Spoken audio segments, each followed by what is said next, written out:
હાલ એક ખૂબ જ દુઃખદ ખબર સામે આવી રહી છે। મંગળવારે ઓસ્ટ્રેલિયાના ગાજામાં જે એક સ્કૂલમાં જ ગોળીબાર ઓછામાં ઓછા 11 લોકોના મોત થયા છે। સ્થાનિક પોલીસ અધિકારીઓએ જણાવ્યું હતું કે ગોળીબાર કરનાર વ્યક્તિ 2 વર્ગખંડમાં ઘૂસી ગયો હતો અને આ મૃત્યુ પામ્યો હતો। કાર ફાયરિંગનો ભોગ બનેલા લોકોમાં વિદ્યાર્થીઓ, શિક્ષકો અને અન્ય લોકો પણ સામેલ છે।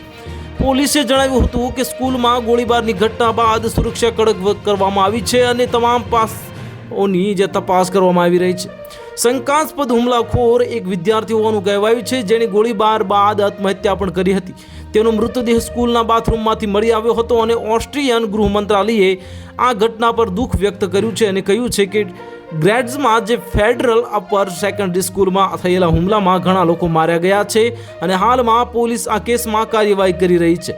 સ્થાનિક મીડિયાએ મૃત્યુઆંક 11 બતાવ્યો છે, પરંતુ મંત્રાલયે હજુ સુધી મૃતકોની સંખ્યા વિશે સત્તાવાર માહિતી આપી નથી અને આ ફાયરિંગ ઘટના શા માટે કરવામાં આવી તે અંગે પણ હજુ સુધી માહિતી આપવામાં આવી નથી। આ ગ્રાજ શહેરના મેયર LK કહારે એપી સાથે વાત કરી હતી અને આ ઘટનાને ભયંકર દુર્ઘટના ગણાવી છે અને તેમણે કહ્યું છે કે શાળામાં બાળકો પર ગોળીબાર ભયાનક કર્યો છે।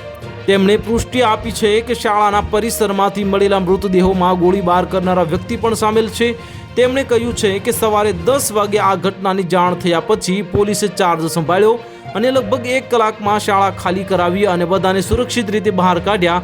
હાલમાં પરિસ્થિતિ નિયંત્રણમાં છે અને ઓસ્ટ્રેલિયાના દક્ષિણ પૂર્વમાં સ્થિત ગ્રાજ દેશનું બીજું સૌથી મોટું શહેર છે। તો હાલ માટે આટલું। જો મળીશું નવી અપડેટ સાથે। જો તમને અમારા વિડીયો પસંદ આવતા હોય તો વિડીયોને લાઇક કરી દેજો, ચેનલને સબસ્ક્રાઇબ કરી બાજુમાં આવેલા બેલ આઇકનને દબાવી દો, જેથી તમને આવા સમાચારની અપડેટ મળતી રહે।